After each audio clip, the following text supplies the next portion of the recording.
Welcome everyone. Happy Tuesday. Tuesday, right? Yeah. This is welcome to our first visit tracker session one. We have two more scheduled for the next 2 months, so more detail on that later on.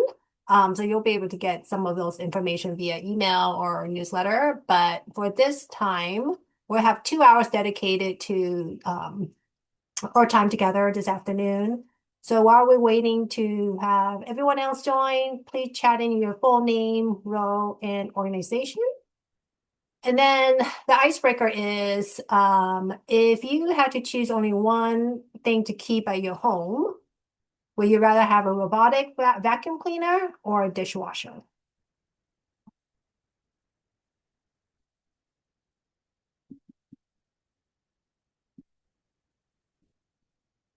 And we'll give about 5 minutes or so with this, and then we'll start the session.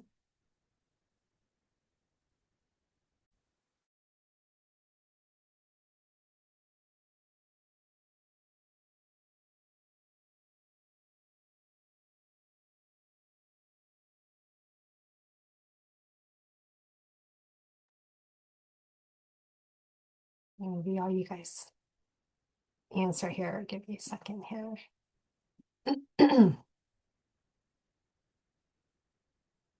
Robotic, a vacuum cleaner. Oh, well, like I said, neither. I'm curious on why. Why neither?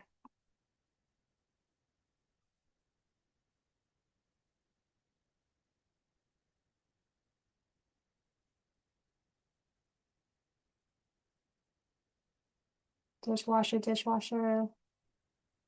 I think dishwasher is the winner. I'm also a dishwasher. I rather like I enjoy vacuuming.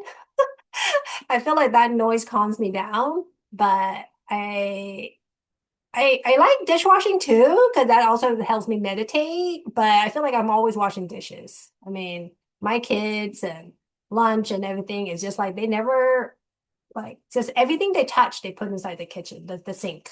And I'm always ever like always washing dishes. So I would like, yeah, a dishwasher. And a robotic one that can put the dishes inside the dishwasher would be even better.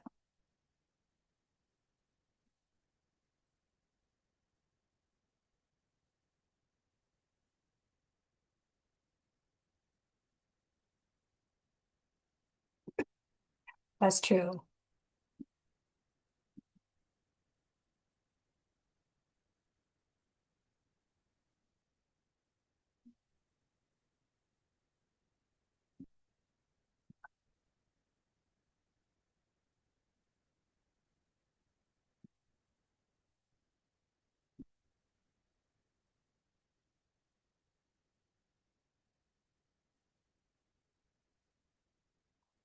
So while we're waiting to for the rest, we have about 30 folks that registered. And now we have about 18 or so. So I'm gonna give it a few more minutes. But while we're waiting, our first session that we're gonna be going through will be customization the visit tracker and then hitting the Washington measures page. And then we'll spend some time with Q&A and then feedback, and then we'll close it out. So there will be a break halfway through the session, depending on where we are at. And then, so if you all would like to log into your visit tracker as David go through the customization page, feel free to do that. And then we'll have him start shortly.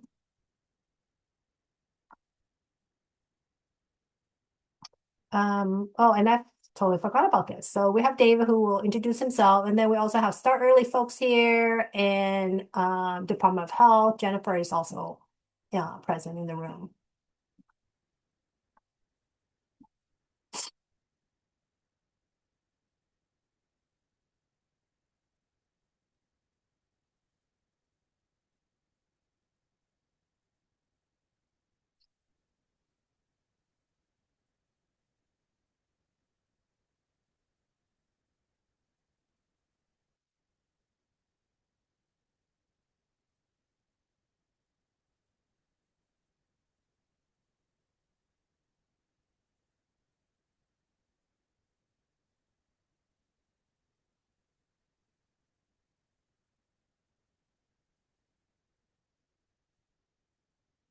Okay, so what time?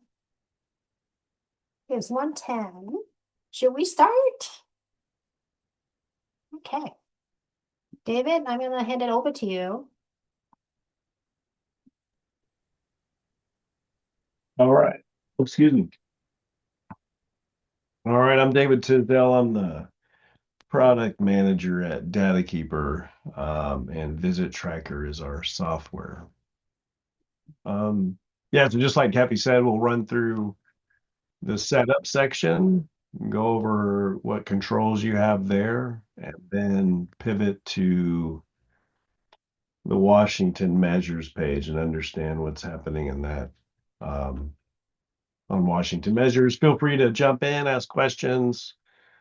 um, Kathy or maybe you or Gabby or somebody like interrupt me if you got chats coming in, and a lot of times I'm not paying attention to the chats. Definitely will. All right, cool. So let me share my screen.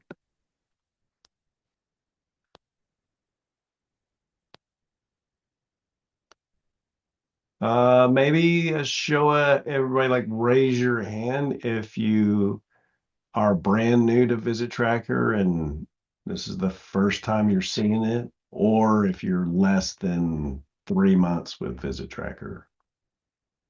Is there any of those hands? I don't see any hands yet. Yeah, we Nope. have a hand raise feature, don't we, on this? Mm-hmm. You do.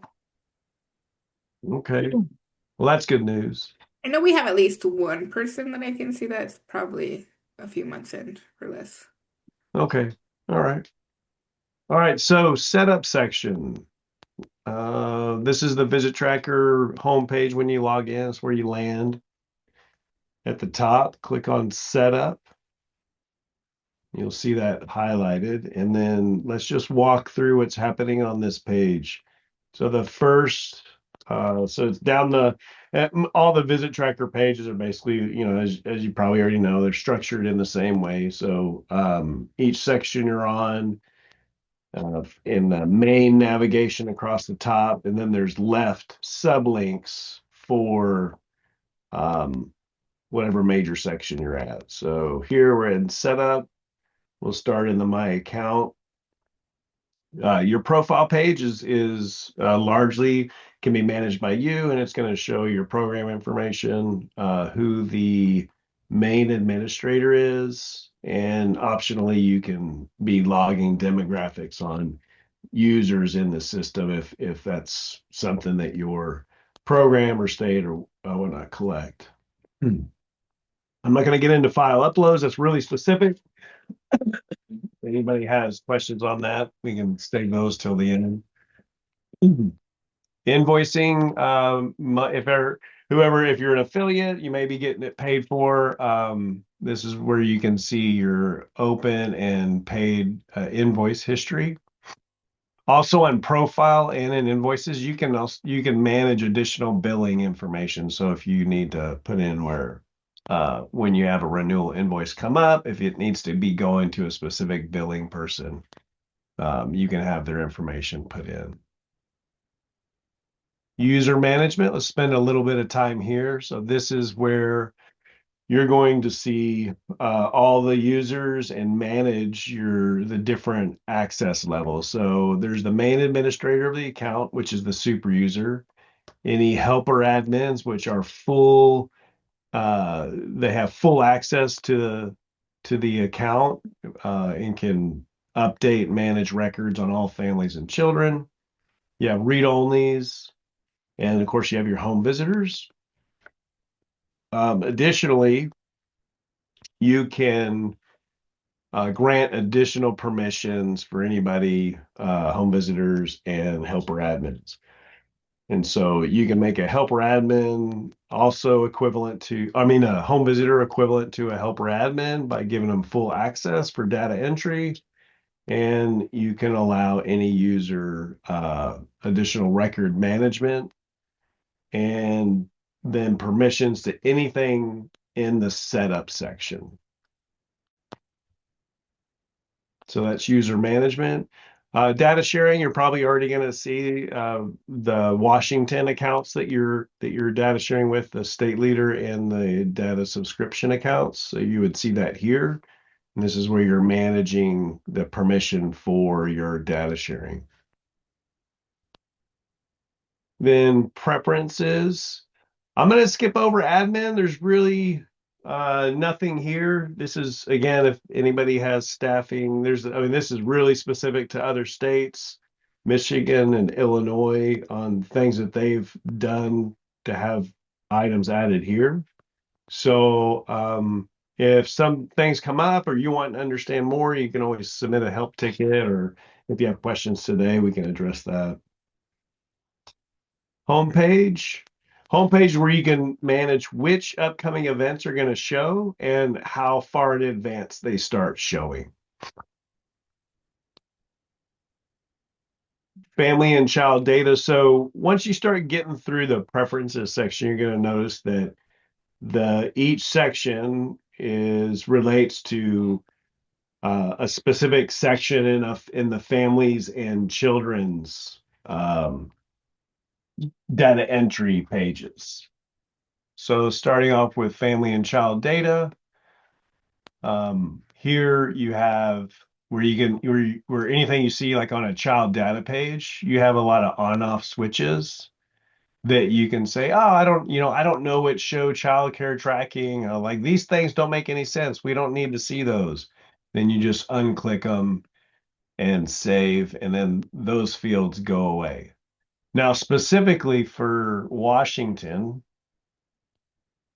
if you're looking at, if you go to Family Guardian Data Fields, what needs to be on is Washington Parent Consent.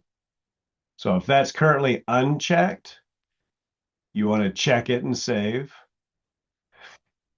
And then Kathy and Gabby, y'all correct me if I'm wrong, like we want to make sure that these are set to required. Yeah, this is Jennifer from DOH. That's correct. So county and date of birth, those are some requirements on demographic data. So if you will be sharing some quality assurance reports soon from DOH, if you see that your program is missing high rates of county and date of birth, this might be a field you'd want to check moving forward. Yeah. And then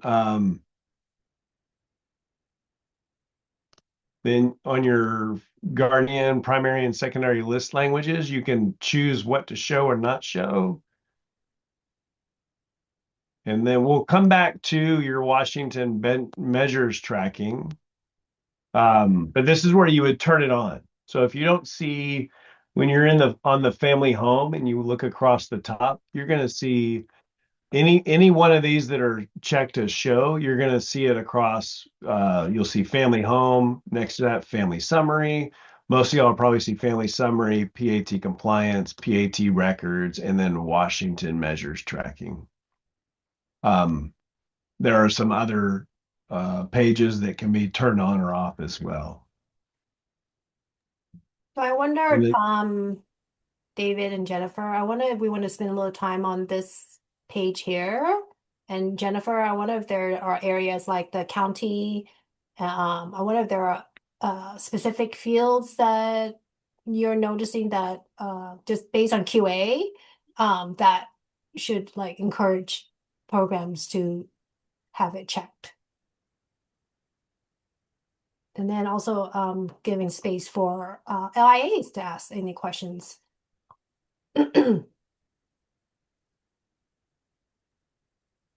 Yeah, that sounds good. Kathy, I just chimed in and let the um, participants know that county and date of birth is mandatory, so that one should be checked. And then, but yeah, let me know if there's any questions related to those fields, if anyone has any questions. I guess my question would be, this is probably for David. Are these are like the check marks, are they standard checked? Like does it come already checked? And then programs would just have to go in to uncheck them, or does it come as like unchecked? Most are checked. Okay. The required fields probably are unchecked.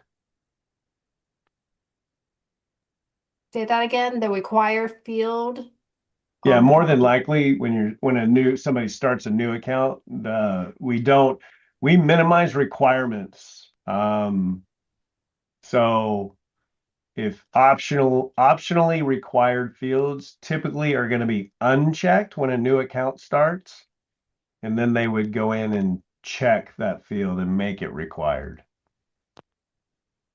Okay, got it. But like for the county and for a new account, the county and the date of birth are typically checked. I'm not for certain. I think they are unchecked when Okay. a new account opens up. Okay, got it. Thank you.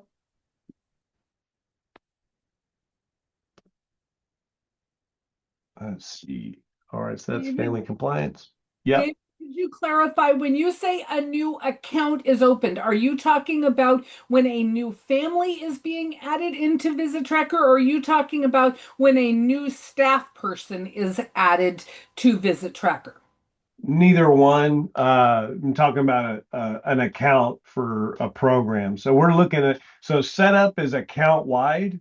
This isn't so each user has a login. So if I'm talking about users of the account, I'm going to talk about logins or users. And families and children are those are just those are data entry records. Okay. So in setup, that's kind of a something to point out is that the main administrator is the only one that by default has access to all of setup. And whatever is on or off, like whatever choices are made in the setup section are reflected account wide. Okay, thank you. Sure. All right, so that's family child data preferences. Then you have demographic and health. You have some child health info fields that you can turn on or off. And you'll note whenever you see something when it's the health information, so child medical visits, there are two different types of preferences here that if you uncheck this, then child medical visits will not show in the health info section nor the PVR section. Largely, so this is another one. Those are always checked as on, and I don't believe anybody ever goes and chooses to turn those off since those are critical to all data collection. But the key point here is when we get to the PVR preferences, you can optionally say, you know what, we record child medical visits, but I don't want to see it every time I record a visit record. So I'm going to turn that off and not look and manage how much I see on the visit record. Family demographic fields. We have some over the years, family characteristics, strength and stressors, risk factors. Those have all kind of grown and changed. So anything that at one point used to be in the essential requirements for risk factors maybe no longer are. We end up moving those to a preference where it's like, hey, you may still want to be using these, even though the model says we're no longer looking at first-time parents as a high risk factor. But maybe your program still wants to and have that field on. So that's what you're seeing here. Couple pointers, MCV priority population. Make sure that everybody should have that on. That's usually by default always on. Show cash and non-cash. That's our optional fields and family income. Language spoken in the home and child welfare involvement records. military and participation in other programs. I'm using a PAT affiliate account. So if anybody's on that's not an affiliate and you're not seeing exactly everything, or like maybe there's usually if a model comes in with something that is required for their data collection, a lot of times we add it into Visit Tracker for all, but then put a preference for on-off switches. So we've always had family income, but in the PAT affiliate realm, these were necessary fields to add in for affiliate records, but not everybody needs these. So it's there and you can choose whether to have it on or off. Family health info fields. David, we have a question that's probably maybe not for you, maybe, but Jennifer can probably share a little bit. The question is on the the section where to check for McVie priority. What if a program is not funded by McVie? Would that still need to be checked? No, that wouldn't be required if you're not McPhee funded. Mm-hmm. I think there's another question. And then Aowen This has her is hand up.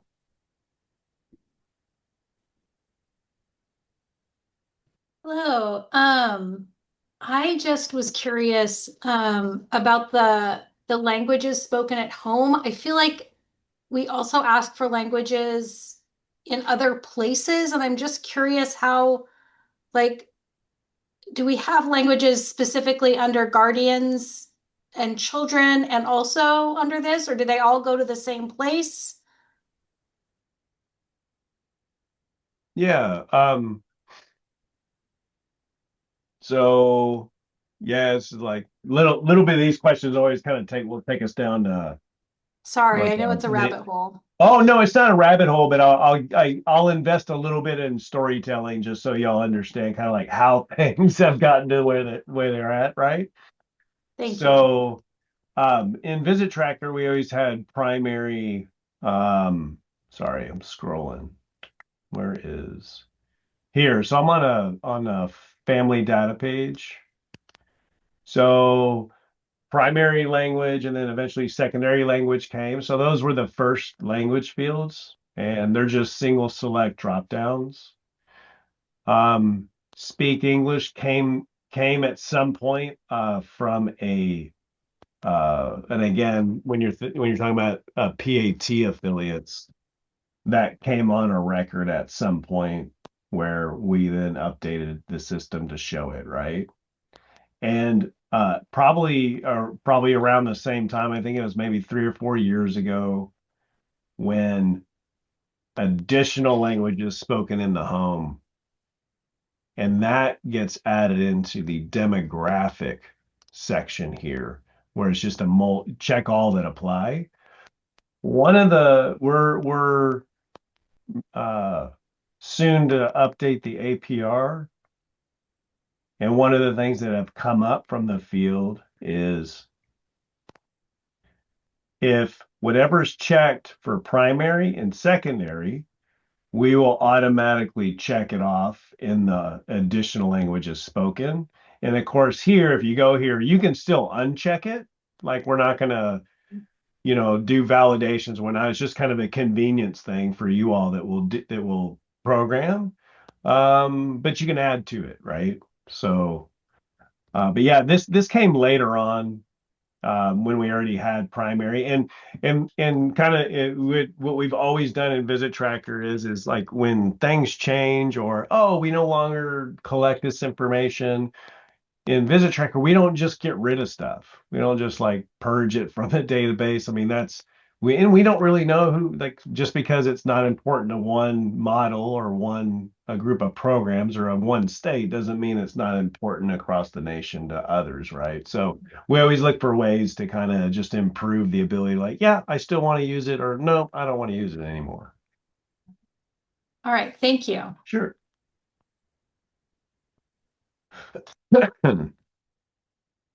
Yeah, so just finishing off this section for demographic health, and you have some choices on what to show and not show in the family health info fields. Assessments. So here, starting at the top, there's a conducted by others. So when you're logging in, when you're recording an assessment, you're indicating which home visitor is the one that conducted it. You can also turn on conducted by other. So that way you can say, hey, look, this family received an assessment. We didn't do it, but we want to document that it was done and indicate who conducted it. So if you turn that on, you would then manage a specific list of who the other is. And of course, it can be a general other. It's totally up to you, however you want to use it. Then on child assessments and development tools, I'm not sure who all's using this. There's kind of a mixed bag of like assessments versus screening, especially when it comes to children. So we have an overall checkbox, and I'll show you where that plays out. So in the child section, assessments. So we're talking about this top table where you can say, oh, I'm gonna add an assessment that's been done. This in no way relates to screenings. So if I go here and I don't want to see that, we just maybe I'll just say, hey, look, we record everything under family assessments. A lot of stuff that you're required to do based on your model or when we're adding new assessments, they're all getting added into the family assessments, even if it's specific to a child. So you may by default always want to just not have that showing. So if I go back over here, refresh, I just don't see that table. And then now we have your family assessments. You can enable reminders so that way every assessment that's being recorded you can automatically create a reminder based on the next due date. And then here's the whole list. By default, I think everything is checked unless it's model specific and your account type is not allowed to have that assessment because it's like proprietary model stuff. That's rare. So here you can use the search to try to find a specific assessment. So if I'm looking for the WAST, there it is right there. It's already turned on. Or I'm like, if I want to turn off things. So right now you have the list of, this is probably like 50 plus, or maybe close to 50 assessments. So you go through, uncheck everything. That way it reduces the drop down list when you're adding assessments. You can also manage individually what the next due date default should be if it should be there. So that's assessments. So David, just Yeah. so to manage the default due date, we just click on that edit. I'm assuming that yellow pencil. Yeah. So let's say for Okay. 5Ps, you want to do it every 6 months. So if I record a 5Ps today, February 24th, the next due date will be 6 months from today. And if I have reminders enabled, I'll just show you. Oh, I didn't need to do that here. Let's say we'll do a Bracken. So Bracken is, what is its default? Okay, so Bracken is default 9 months. So November 24th is 9 months. And then when I save this, see the little bell, if it's automatically checked. So if I save as is, a reminder is going to be created for the next Bracken to be done for the Alford family on November 24th. Got it. Thank you. I was going to add this to the chat, but I also just wanted to say that in the assessment section, I think that would be helpful for specifically the parent-child interaction measure that is required. So that one is done yearly, so that would be a helpful section to utilize and ensure that there's a due date of an annual due date occurring for that assessment specifically.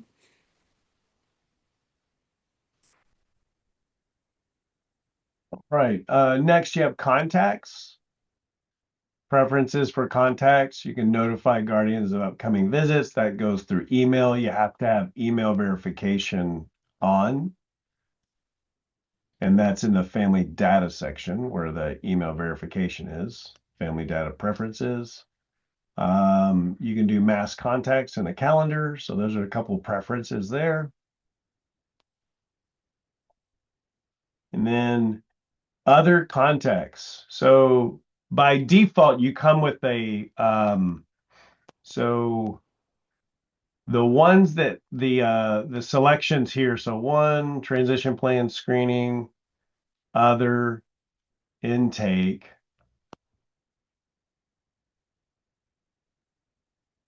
and assessment. The ones that do not have a delete or edit, those are default, like come with the like pre-suggested selection. So your default for other. So what other is whenever you want to do a contact and you're like, hey, this isn't I'm not delivering curriculum. It's not a phone or text. So I'm not doing a private. I'm not doing phone, text, or email. I'm delivering, let's say, a screening, and I'm going to the home and all that. You can select contact type other, and then you can select screening. So from families, contacts, other specify, and say, oh, it's a screening. And then you can record the individuals and you could do location and then record your notes and save that contact. So that's other. That's the contact section. Next is your planning guide PVR. So you have some preferences on what to show and not show on the PVR. Goals, referrals, number of books, literacy activity survey. This directly relates to McVie, and I don't know if that's also a Washington measure, but like McVie measures safe sleep on the PVR. And you can also, for safe sleep, you can say, yep, show it on the PVR. Additionally, only show it for children under 364 days, or children 364 days or younger. So anybody that's older on that visit record, you won't get those questions for that child. Health info stuff from here. If you're doing secondary and other plans for curriculums, mothers and babies, parent handouts, this disabled child PVR link, everybody should have that unchecked. If you're seeing in the contacts page that the child's name is a link, that's where you would turn it off. That's old Born to Learn curriculum that hasn't been used for a long time. So that's where these children names are links. Hey, David, Yeah. for the safe sleep, like if you turn that off, why is it that in the PVR, the title still shows up instead of it not showing at all? Oh, yeah. We're also doing we're actually in the middle of doing a PVR facelift, and We added in section titles, like section to try to visually differentiate. Yeah. So the fields themselves are controlled by that, but then in those updates and all, like we didn't further specify show like text headers on the Yeah. document. I believe that's getting corrected with the facelift that we're doing for the PVR. Oh, perfect, because that's confusing to some people, I guess. So Yeah, I agree. I agree. Additional features on a PVR, you can have it enable the locking feature and enable reviewed by supervisor. And you can also make the child behavior question required. And David, just wanted to add that is a McVie measure. So if you are McVie funded, you should ensure that that is checked off because it's required for each home visit. Yeah, and then now we got PAT curriculum. So if you're seeing everything, again, turn off which you're not using. You can have we have some pre-built templates that you can use, and you can also create your own. So if you want to create for every time you select a specific curriculum, you can build your own custom curriculum. You can say you have to give it a template number, and you can say every time I select curriculum custom, and I'm going to title the plan my custom plan. You can choose the handouts that are going to show. You can, and then further customize the planning guide. Obviously, a planning guide applies to affiliates and no other account types. So, but affiliates, you can put in the text you want, what should be by default checked, and then put all your talking points in and save that. And then when you go create a planning guide and you go to curriculum and you say it's custom curriculum and you select planning guide or visit plan, my custom plan, all this information will pre-populate.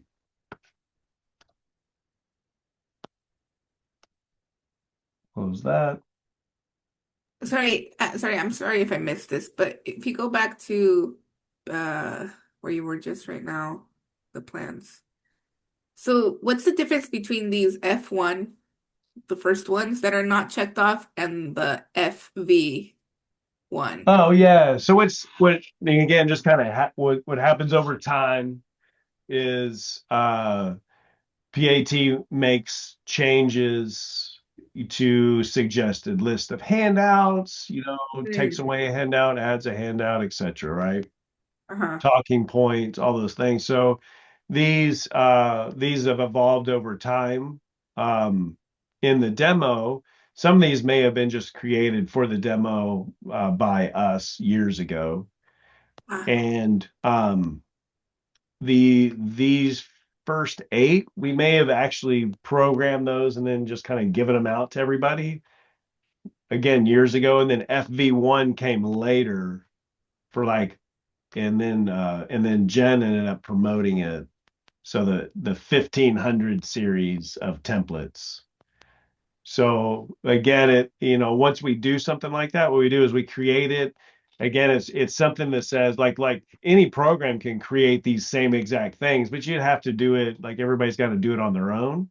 yeah. And we heard from the field like, hey, look, like this is standard and all that stuff. Why don't we just have like a standard template to select every time I do foundational 1? So we just programmed these and then gave them out, and they can still be kind of managed and individualized as And well. those updated FE1s are the ones that currently match those foundation visits from parents, teachers. So Yeah, I they're believe okay. so. Okay. Thank you. Yeah. Okay, so we should have the 1501 for FV1. Those should be the ones at the bottom. 1501 through 1508 are the ones that should be checked and not the foundational ones up above. Yeah, I believe the FV1 through FV8 are the latest versions of the foundational When I like looked handout lists and stuff. when I looked at it, it looked like FV1 through FV8 were the most recent ones, Yeah, where the top ones that you have turned off seem to be either outdated or not fully complete.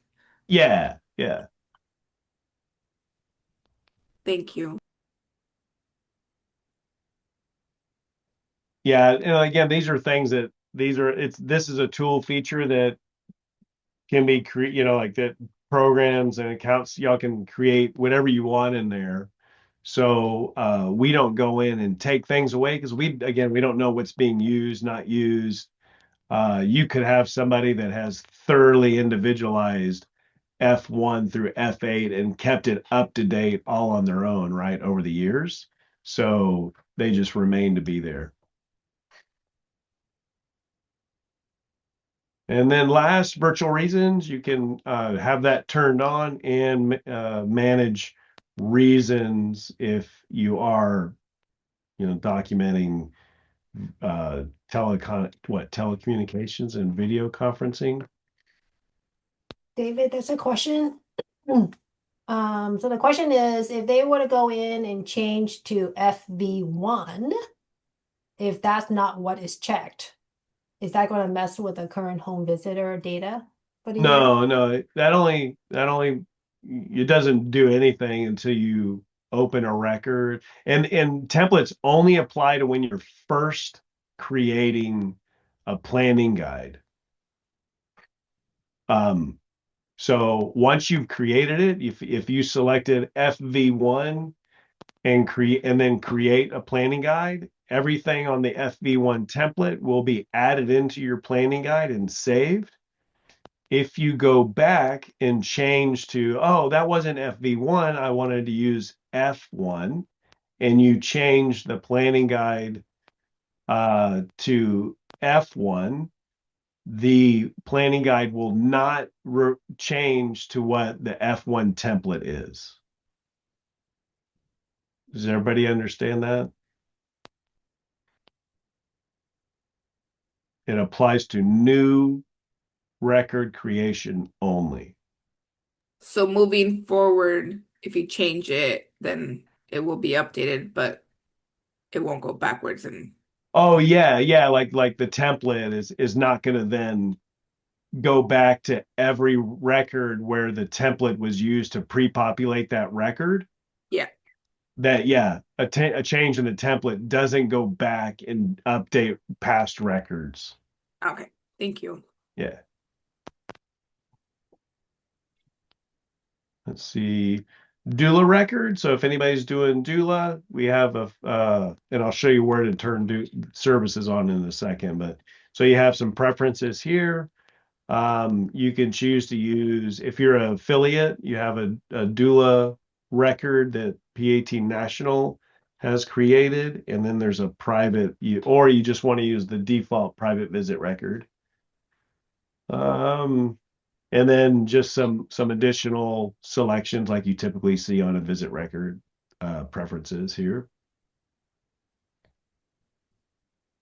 Resource connections. So you have some preferences for that. You can manage the drop-down list. Yeah, just some fields on the record itself. Goals and plans, kind of the same thing. You have some preferences for goals and plans.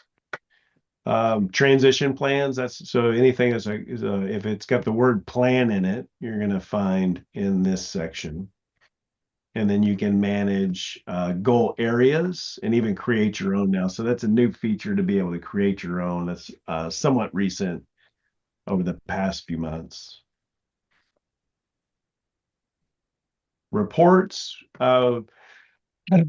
If you're running if you're running reports regularly and they're defaulting to July 1, 2023, and you're tired of having to change the report start date every time you run a report, here's a tip. Either this section or the reports page itself, if you're an admin, you can change this date. And so when you run a report that has a date range filter, it will start on that date.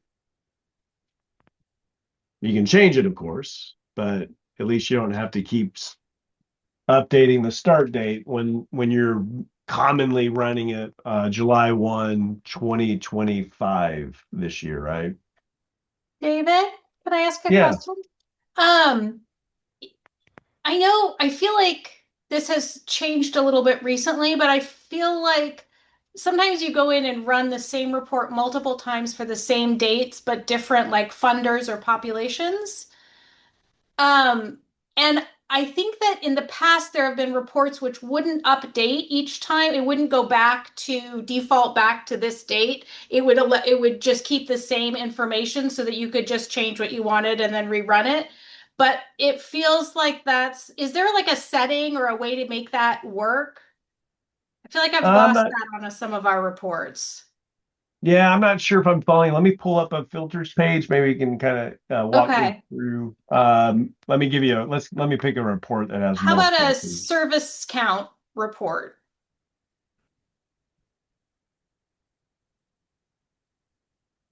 So sometimes I want to run service counts for like three different funders all for October. Um, So in your funders, like you're selecting like three codes, okay. right? And that'll pull it out. They'll pull them out separately. No, it'll do is it'll run the report. So if I run a service counts for families and I go 502, TANF, and McV, Right. and then let me just get this report.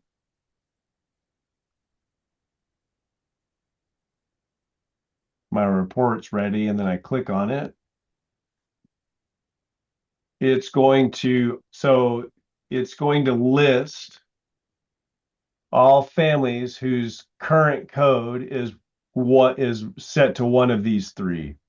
Right. But what I need a separate report for each one of those funders. So I have to run it three different times. Correct. So what used to happen is that it would stay the same between reports so that I would put in everything I need and I'd run it for the first funder and I'd go back and it would all stay the same and I would run it for the second funder. But it seems like it reverts now so that it goes back to the date, like it resets. Yeah. Is there a way to make it so that it doesn't reset so that and let until I like go out of the report altogether or something? Oh, no, not at this point. I think I know what you're talking about. We Because I ran have to into a go lot of back. issues, a lot of performance issues with people, with lots of users taking like, especially these more complex reports and triggering the report multiple times with the same filters, same selections. So I think that this page now is kind of a fresh entry every time. Okay. Okay. All right. No, we that's just something I have to do like every single month.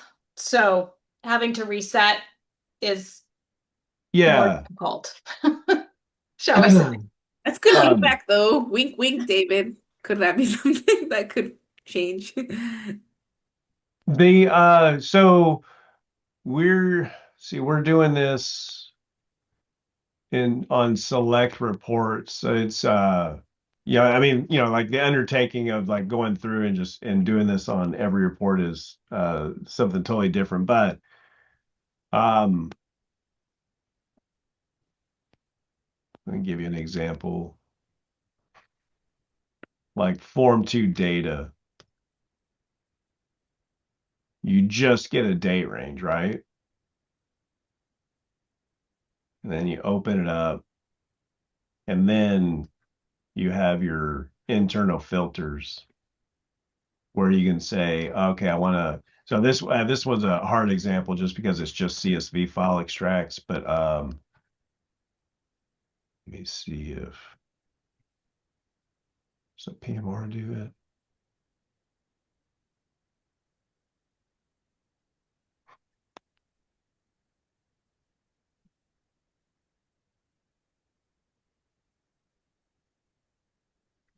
Yeah, like so you see this view by home visitor. So you can say, oh, I'm just going to load it up. So you can have like, now there's external filters and now you're starting to see examples of internal filters. So kind of to your point of it's like, hey, look, I want to run this for this date range. It's going to load up program wide. And then now while I'm inside here, I want to look, and this is kind of where that, oh, instead of just my home visitor, like now let me select, give me a filter for funding source to change your numbers. So, yeah, I noted that, to where, and we can look at where we could probably start implementing more of an internal filters approach just for report efficiency. I just know a lot of us have to report separately for different funders Right. on a really regular basis. So thank you. Let's see. So the only other thing to mention on, I lose my, oh, here it is. So on the report setup is that each of the, of course you got your columns in the reports page, everything's sectioned into a header. So there's your list and you can choose what to show, not show. So that way, if you're seeing a lot more than you want to go, you can turn off whatever reports you want to kind of clean up the visual. Reminders. So if you're not familiar with reminders and specifically reminder rules, it's something you may want to look into taking advantage of. A minute ago, we mentioned was brought up like, oh, hey, use the default next due date default for parent-child interaction tools, right? So you'll see here, you can create a list of labels to kind of tag reminder when a reminder is being created and label them, give them a label. That's just for like when you're filtering a page and you want to see like, oh, what ASQ reminders are coming up or what PAT compliance reminders are coming up. And then you can create categories at the top. So I can say this is the Washington training.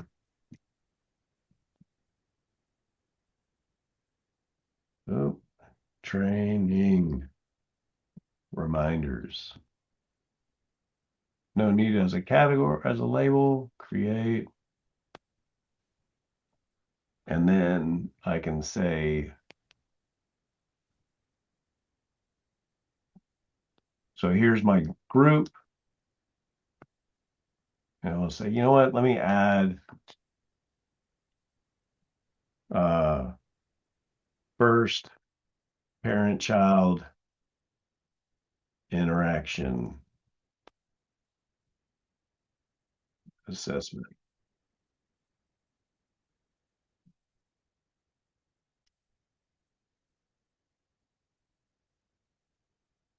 And then what you can say is this is you can say, okay, I want this to be a family assessment.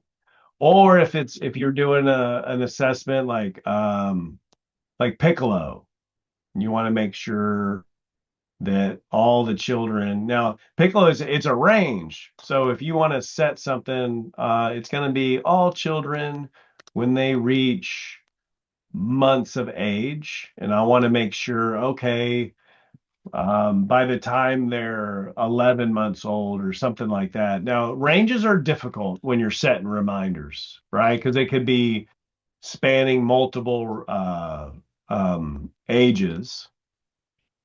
So you could, depending on like the timing of everything, you could choose, you have to kind of really think through how you set this. Or you may say like, oh, I don't want to, I'm going to do it. It's parent-child interaction.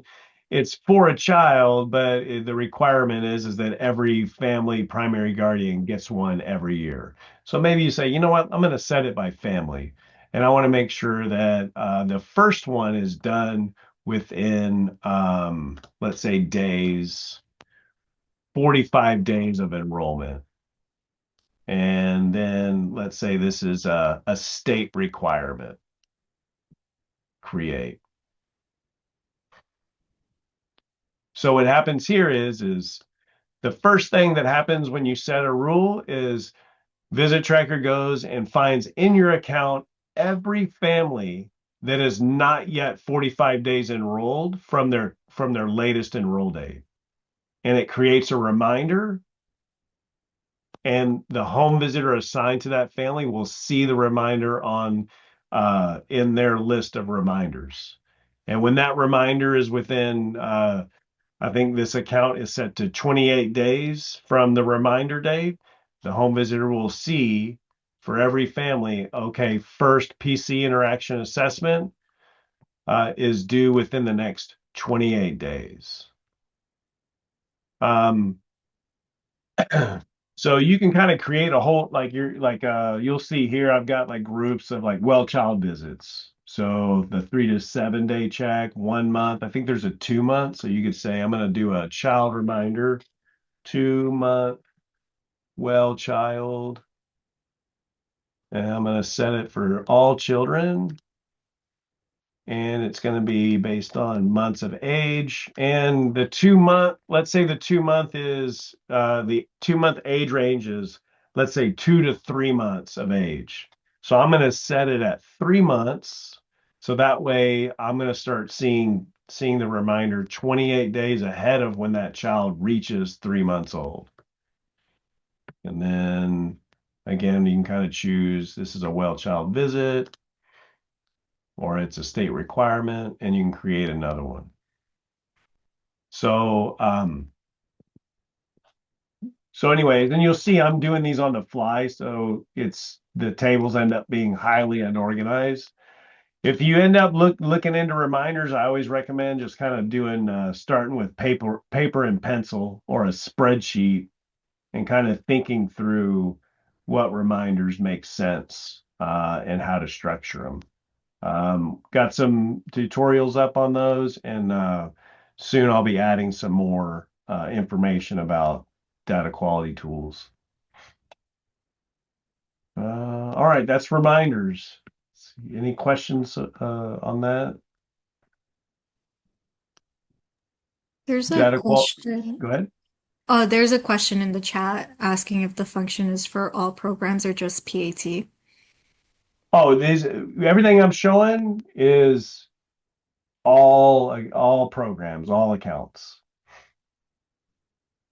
Yeah, sometimes obviously the language kind of a lot of times gets heavy on like PAT, but your Family Spirit, if you're HFA, if you're Safe Care, Hippie, whichever other, everything I'm showing you is available in your account as well.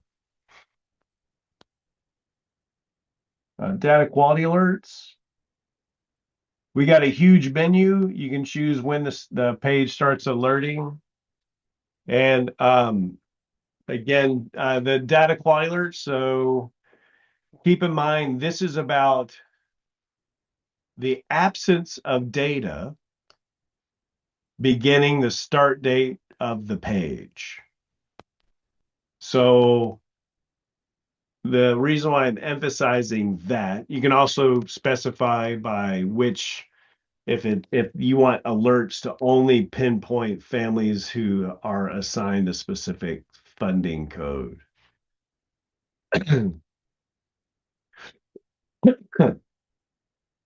But on the emphasis to absence of data is because when like for guardians employment entries, if your page, so this page is looking for data beginning January 11th, 2026.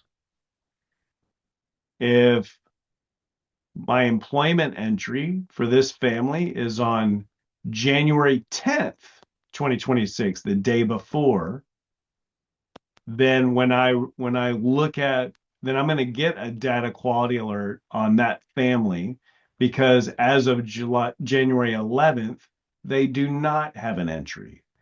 So this is why we provide a whole list of data quality alerts, and just kind of advised to really think through, maybe there are areas of data collection that have been very problematic for whatever reason, and you want to have an alert turned on. For instance, maybe you want to ensure that, hey, look, any children in home visiting that have a screening referral resource connection, if there's no follow-up, we want to see an alert for that. And you can say, we want to see that there's no follow-up within 60 days of the record, 30 days of the record, 90 days of the record, and create an alert for that. Same thing with families in home visiting. So if you want to set resource connection screenings, you can look at children with a screening that indicates a delay is found, but they got no referral. So those are the type of alerts that I feel like are probably good to have on universally, like kind of most of the time or all the time. And then you may say, hey, look, at periods of time, I'm going to come in and say, let me do a check of how many families are missing a piccolo. We're now 6 months into our program year, and I want to do a check of that. So I'm going to turn this on for the next month and let my home visitors know, hey, look, I'm going to turn this on, and just look at how many of your families are indicated as not having their piccolo, and determine whether that you need to get it in, or maybe for whatever reason that family doesn't need it at that time. So that's data quality alerts. Services, here's where you can turn on. So we've been Duo was new about a little over a year ago now, I guess. So you can turn on additional services. So you provide doula, screening only, group only. IRC is a real specific service coming in from a program in Nebraska that we just added, and other services, other. So you can turn on any additional services that your program offers.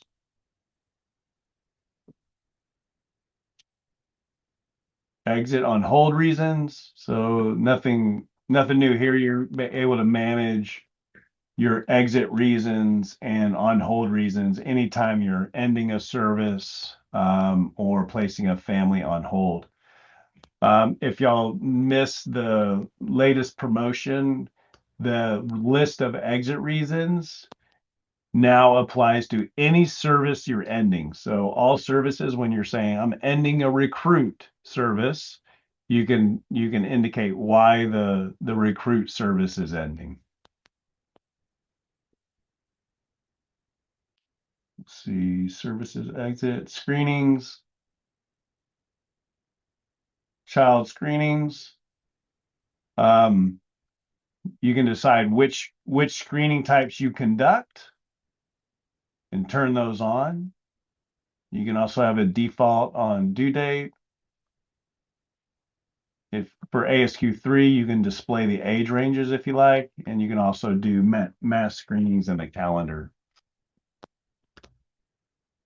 Conducted by other, we covered that on the assessments, so you can do the same thing here with screenings. Yeah. And then you have, on the screening tools, you have the national list. So these are anything we know are nationally pre-approved, or nationally approved, whether it be like under, typically it's by a national model. We just have those as pre-programmed national catalogs, and have identified which screening category they fit. You can also, if you have your own tools that you're using, you can also create those and manage those in this section. Supervision. So in your supervision sessions, we just have a slight preference here. You can let home visitors view supervision records. Right now, they can't view they cannot view by default supervision records. but they can add their own notes to it. Then you have these are two fields on the supervision record, and you have some management capabilities on those two fields. Site fund codes. This is where for you all you're seeing national types.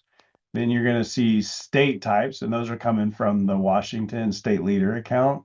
And then you have your own list that you can manage. If you have anything that you're using that you can consolidate those into national or state, and you can create new ones for yourself as well at the top.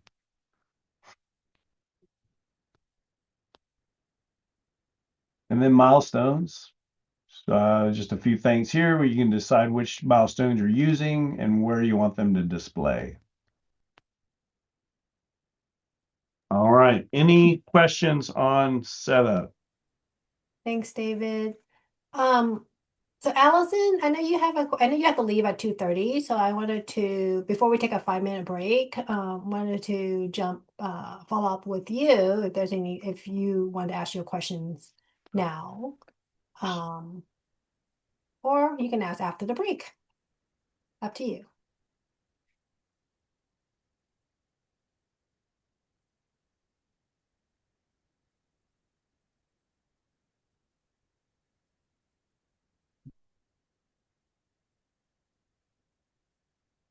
If you're speaking, Allison, you're muted.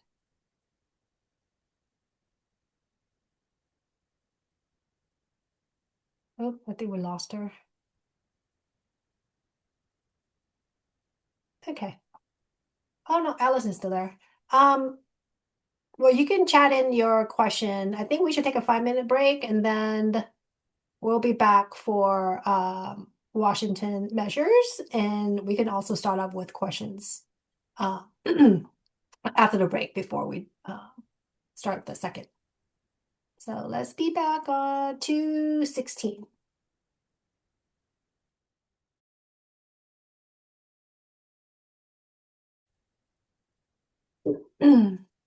Thanks, everyone. You guys are awesome. Always back on time. Allison, do you want to start off with your questions, and then we'll open up for a few minutes for Q&A? Perfect. I'm wondering if what you just went over solves what my question is, but as a supervisor, is there any way to just see what is due for everybody without going into each family? That was my one question. My other question is, I have a home visit provider that has entered data into the system, and she can see it when she goes through some certain steps to be able to see it, but it doesn't just show on the page that I believe it was I'm trying to remember which measurement. When we just open up the family, it says it hasn't been done, but when she goes through her screen as the home visitor, she is able to go through and see that dates were entered and it's not showing up. So I'm just wondering about those two things. Thank you. Okay. So to your question about like what's due, typically it's your reports. It's not just going to be like one, just like one click of a button that says, here's everybody due across all the different, I guess, standards, right? But if your program, if the home visiting model you're implementing, so I'm going to be using PAT as an example. If you're like, hey, I need to look at what's due and I need to get a good sense of performance measures. When you click on the PMR report,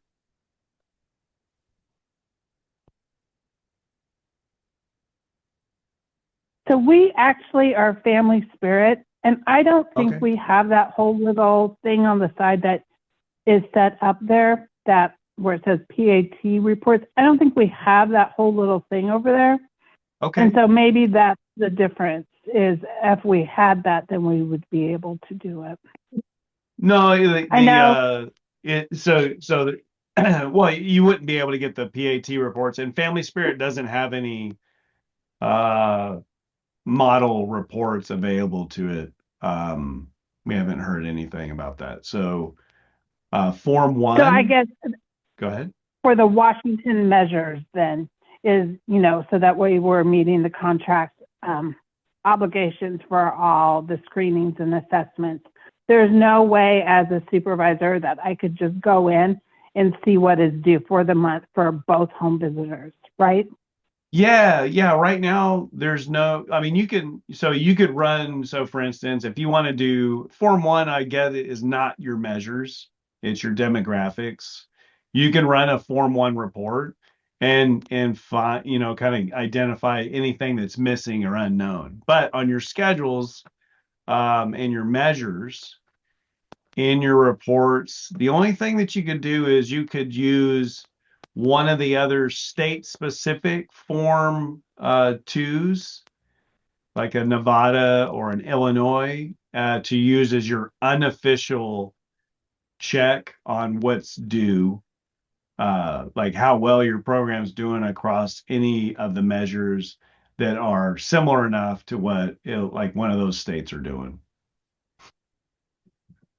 What I mean by that is the Form 2s are basically a summary, like the overall report for what you're seeing on your own family level measures page for Washington. So here you would be like, okay, here's my within the date range, here's how many have got constructs 1, 2, 3, and see what the performance is and what's missing. You don't have like what's coming due. If you were to use the reminder rules feature and start generating reminder rules, then from the reminders management page, where you can say, let me go to, from the home page, you would click on view all reminders. And if you want to say, okay, well, what's, and again, these are reminders. So it's if everybody's keeping up to date with reminders and checking them off when they're done and clearing them, then this could be a valuable tool for you to get at what's has not been done and is coming up over, let's say, the next 3 months. And you could say, all right, what do I have going on February 1 through, let's say, end of May for all my users. Go ahead. So each provider would have to set that up themselves. So then I could go in, and then as long as they've set that up for each of their families, I'd be able to see what is due. Is that what you're saying? And forgive me, Allison, what you're at DOH? No, Tulalip Tribes, and we do Family Spirit.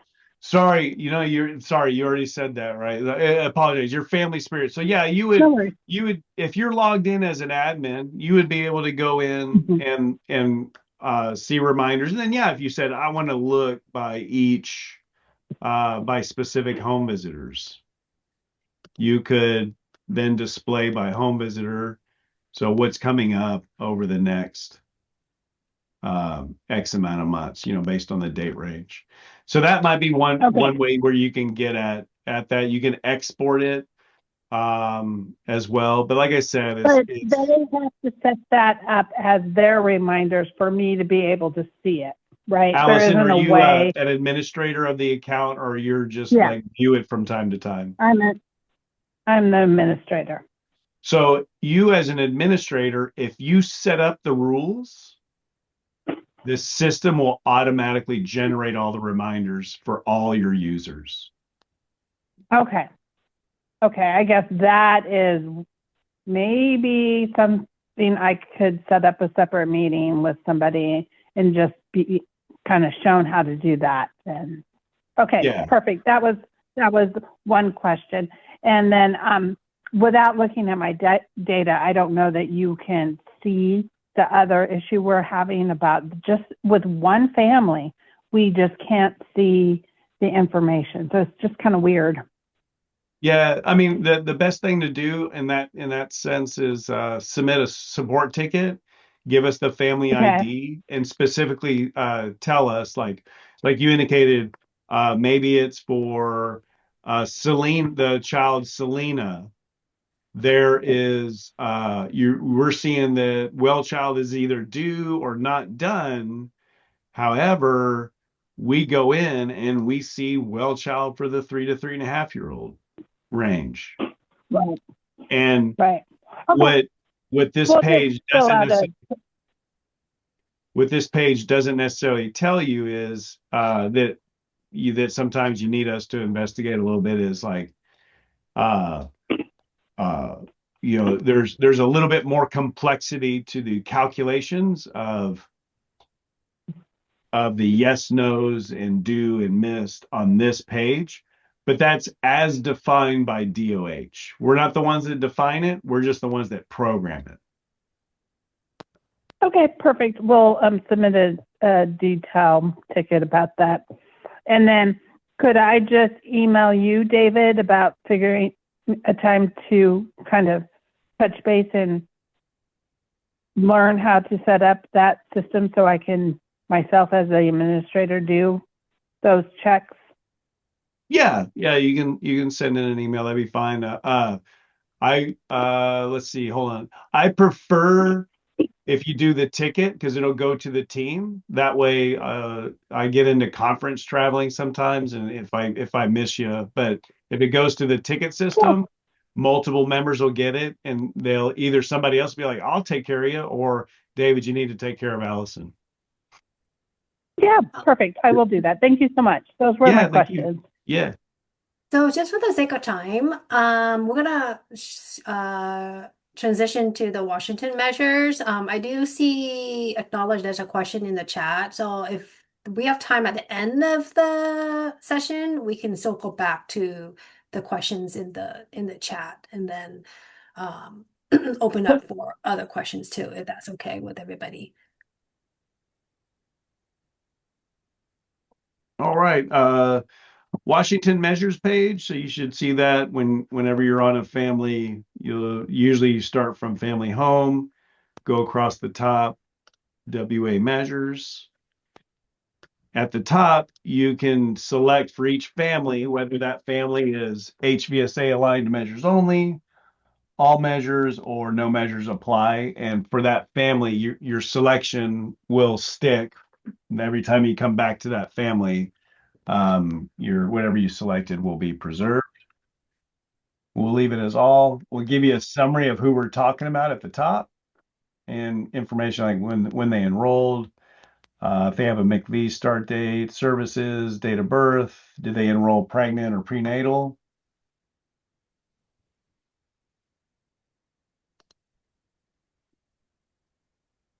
Then upcoming data collection. You have so what'll happen here is as of the start of this page, which is I think it's July 1 is the start date. It would be no, it's October 1 each year. Sorry. October 1 each year. You're going to get a summary of everything that's coming up for the current reporting period. So for the Guardian, so you have Jabez Alford depression screening completed within 3 months of the child's date of birth. And then you'll have a yes, no, or do by. You'll notice too another area. So again, if you're wanting to set individual reminders, like, oh, I need to set myself a reminder. But again, like if your program decides to start using rules, you may not want to start creating too many individuals. So it's kind of a coordinated effort on your users understanding what rules generate individually or what reminders are getting created from a rule. And then if you click on the plus button, will take you to the family assessment section to add the depression screening. So you get a summary for the guardian on due, anything that's coming up due. Then same thing for the child. This child's going to have 3 to 3.5 year well child visit. And here's the range. Here's when the range starts and ends. Same thing for the baby. Then does child have a piccolo, home EC, or home IT? Yes or no. These are annuals, so you just set to like yes or no. There's no due by for these. And then what's the developmental screening age range for the reporting period, and when is it due by? Then you get into your summary. So the summary is just kind of overall, it's not limited to just the reporting period. So again, this family depression screening is due by May 22. Postpartum care, did the guardian enroll pregnant or with a child less than 31? Yes. And then did they get it? So due by guardian has a tobacco survey. So you get like kind of this just a very simplified, here's the measure is specific to tobacco survey, has to be delivered within 3 months of enrollment. Did that take place? Yes, it did. Does the guardian use tobacco? Yep, sure does. So if yes, did the guardian get that referral within 3 months of enrollment? Family is not yet enrolled for 3 months, and April 28th is when you need to have given a referral to that family. So you'll see as it goes, each construct is listed. Screenings, so your IPV and your depression, we keep the screening and the referral information together. So for instance, let me do, y'all use PHQ-9, right? Is that correct? That's correct. Yeah. So let's do PHQ-9.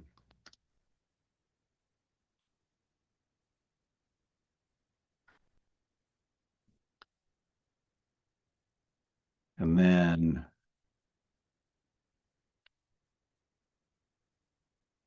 I think that one's an automatic referral. So I'm just going to click that. And then create. So you have information about what constitutes the need for referral, and then there's the referral recording there. So if I create that, and then I think now I need to navigate back to, so I've got my record. Now I'm going to navigate back to the Washington Measures page.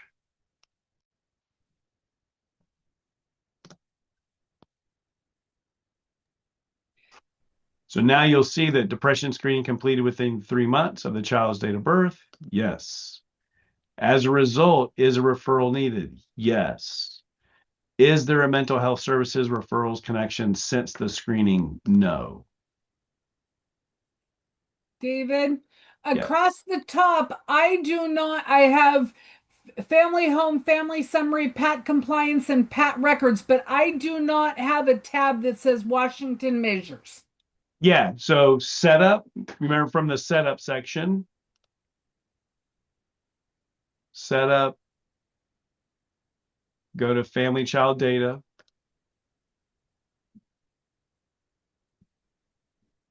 Family compliance and benchmark tools.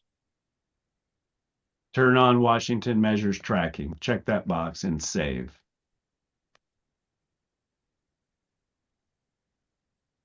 Good.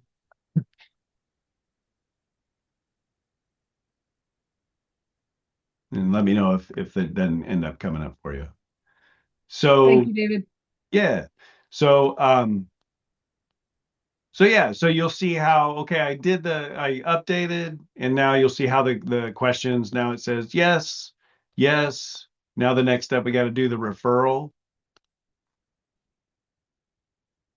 And I think go back to assessments.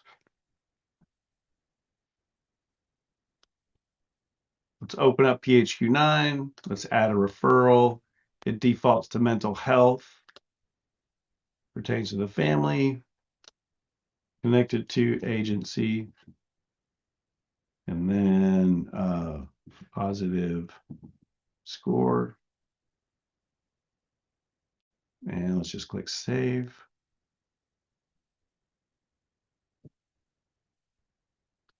Measures.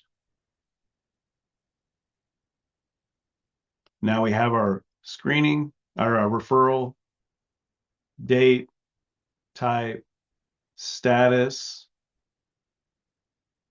and then a note, follow-up is needed for this referral. So yeah, so every construct operates in general that way. And then when you get into the kids, when you open up a child, here, I think the baby one is easier to see.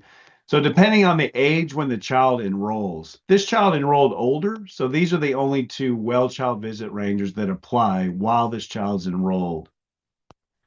The younger child enrolled prenatally, so all of them apply as long as the child, of course, is enrolled in home visiting.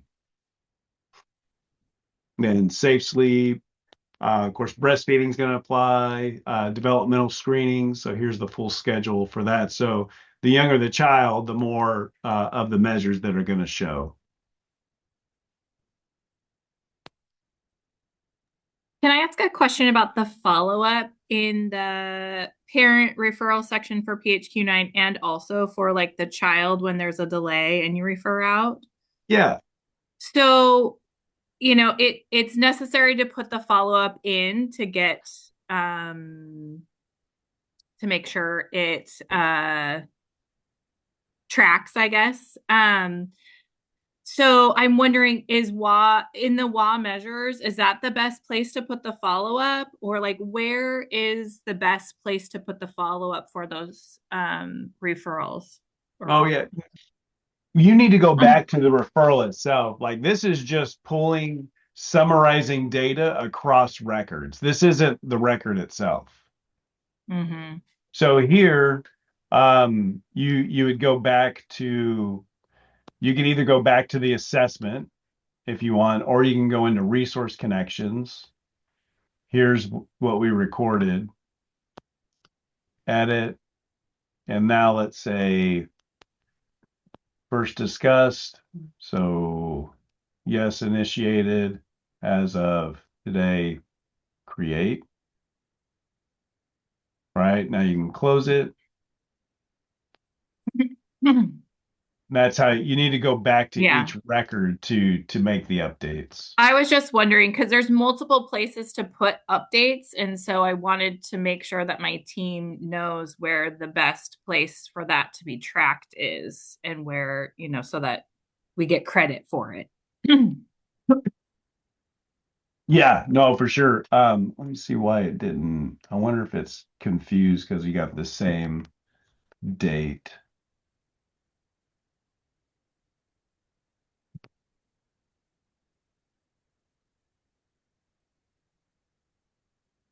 See if this changes it.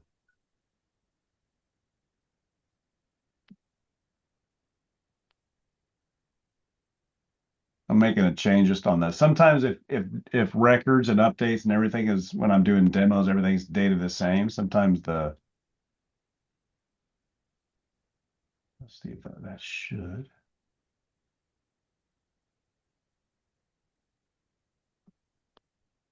Oh, sorry. Now I'm really messing up. I hate when it's tough doing demos when you're just doing everything on the same date. All right, let me back to save. Oh, law measures. All right, so now it's looking at it saying, okay, yes, screening's done, yes. there's the screening, yes, and then now there's no more follow-up needed. I just had to adjust the dates. They have to kind of come one after the other. And specifically for completed depression referrals, we are marking that right now you see that the status says services initiated. It would have to say that it was completed for that one to count. So by saying that service is completed, does that mean that they're actively receiving services, or they've gone through it and ended it, or what does that exactly mean? The idea would be that they had followed up and completed the services. Okay. So, hey, well, and Jennifer, we may need to do we connect on this. So Okay. when this page was first designed and all that stuff, Visit Tracker just had, is the family receiving services? Yes, received services, and that's it, right? Mm-hmm. And now we did a text change that had a unintended impact to everything, to where, like with PAT, it's like there's three different like services, received services. So there's services initiated, services continued, and then services. Oh, let me go to.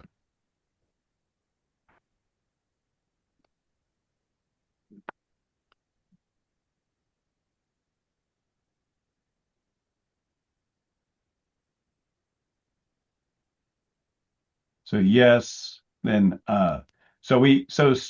yes, services initiated is the original yes, services received. Okay. Additionally, there's services discontinued, services finished. Okay. So in what ended up happening with Washington Measures is yes, received services, which is in your measure page design, is kind of counts as like that would be your numerator, or that's what you want Okay. where the family. So now we're showing the new text, but we're not, like, there's no consideration for like services finished or Okay. yeah. Okay, that makes sense. So then that would be the accurate status then. Yeah. Okay. But feel free to, like, if DOH, if y'all want to reach out just to get clarification or discuss that further. Another state we've ended up getting into a discussion about that too, just because the text then kind of, I guess, leads to like different thinking. But anyways, so It does feel a little bit confusing for parent educators and people entering data and stuff. So just want to throw that out there. It feels a little bit confusing, a little clunky. yeah, like just the selection list. The selection list, and like if someone's already receiving services, so you don't necessarily need to make a referral, or like you refer back to the PAT program and like we'll rescreen if they're like, I don't know. It just feels a little clunky to me. Yeah, no, I definitely understand that. I can see where that has happened, and yeah, it's one of those things where as we've grown over time, and you're kind of addressing these new measures that come in, and you're trying to figure out, well, how does this fit in how we're already operating, right? Yeah, and you want to get credit for the work that you're doing, and so you want Yeah. it to translate over to and talk to all the partners and parties, so it's like, where is the best place to put it? What is the best like statement Yeah. to put? So Yeah, just trying and to a lot of figure that times out. too, we're always assessing too, where are users already going to record this now? Right. So like, can we fit into the existing workflow? Yeah, so yeah, those things that has definitely been a challenge on how to even the language that programs use one language, and then you'll have like certain models will use a different kind of like language around the same thing, Sure. and yeah, we're Yeah, just keep sending in feedback and let us know. Like we just keep assessing what we can do. This one, when we made the change, I felt like we got feedback about like no one wanted to see the no's. Is the family receiving services no waitlisted, right? And Mm-hmm. we heard from the field like we do not like seeing the word no. Mm-hmm. And it wasn't and if you're a PAT program, it's like, well, PAT records don't have the no, right? Mm-hmm. And so I stupidly was like, oh yeah, we'll just update the text. And we updated the text, and I almost feel like it created more problems than clarifications. So, So David, anyways, there's a question from Lori, and they're early Head Start. So yeah. her question is is there a report that provides the same information like in the Washington measures, and then able to No. export it into Excel? No, but what you can do is you can get a go with Form 2 data, and that's all the CSV files where we package up all the data per each measure. So if you wanted to say, hey, look, I'm going to pull together and create my own numerator denominator missing calculations per each of the measures, it's the Form 2 data that you would use. But those are specific to McV, correct? Well, you can run it for the entire account. So all of our reports work across all the records. Like if it's a MICV report, that's just the title of the report because it's MICV. The requirements are set by HRSA, but you can use any report across anybody in your account or any families and children. Did that answer your question? Yeah, well, it's just that in Washington State, we have the McV measures if you're McV funded, and then you have the HVSA measures.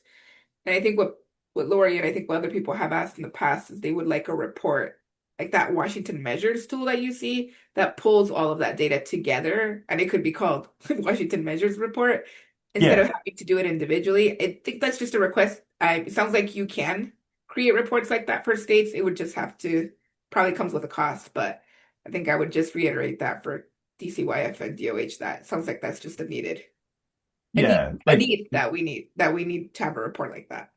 yeah, yeah. And we would just need to work with DOH on creating something like that.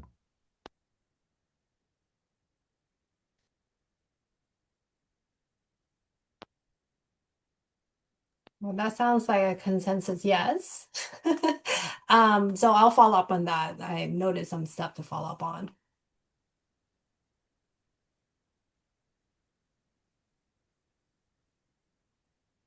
Anything else in regards to Washington measures?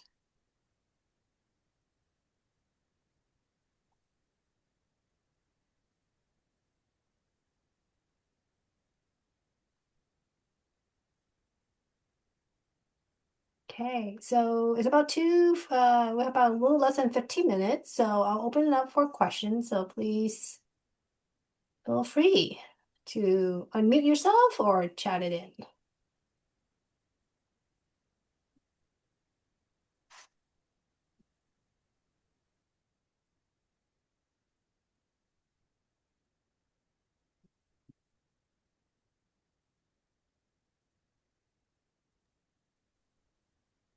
I have a question regarding the mental health services. Like we had just touched on that on the Washington State measures. We have a mental health consultant on staff, and so we completed PHQ-9 screening with our families, with each family. And then the mental health consultant will follow up with them at that time. But we also routinely, especially if it's a prenatal or postpartum family, that mental health consultant will regularly touch base and have ongoing consultations with that family.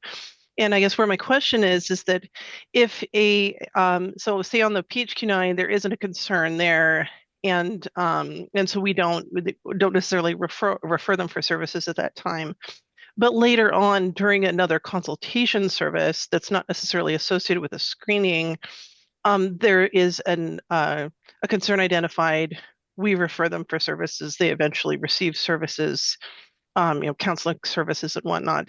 That's not necessarily.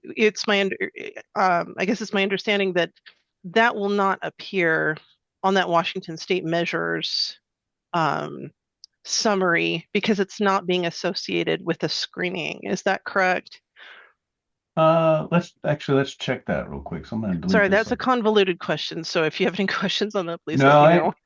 I understand exactly what you're asking. Let me, I'm gonna do a check.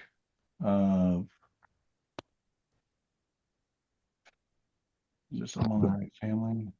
So here's the PHQ-9. So I removed the resource. So in this scenario, let me go back to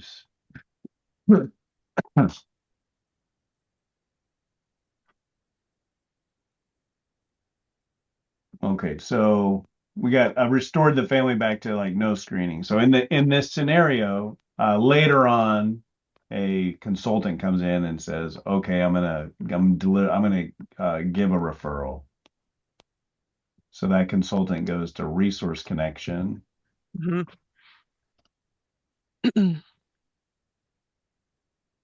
It goes to family. I'm not going to even link it to an assessment. Mm-hmm. But I do have to put mental health. Mm-hmm. So I think that's going to be one of the things. So agency, positive score, and then create.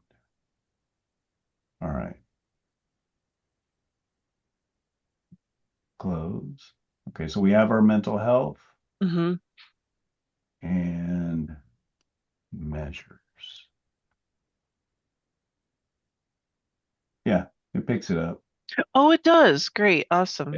Yeah, I thought it does. I was like one of those things where I wanted to say, yep, no, it does that. And then I've been in demos where I'm also like, wait, sorry, I thought it did. Let's beta that real quick. Yeah. Yeah, no, thank you. No, I appreciate that.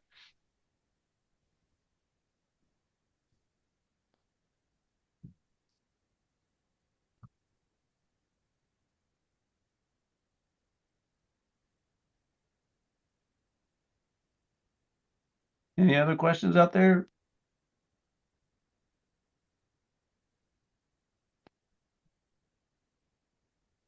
See any question in the chat either. So I just want to just take this moment to say that this session is recorded. So once it's ready to be posted on our DCYF webpage, I'll send out, well, it will be shared via the newsletter or it will be shared somehow. And then also I will be sending out a survey later today to the participants. So please take your time to fill it out and give us ideas on next topics, which will be the end of March. Sorry, end of March. That will be the second session. And I want to say thank you to David. This is great. I learned a lot myself. So Yeah, my pleasure. You're welcome. Thanks, David. All right. Y'all have a great day. thank you.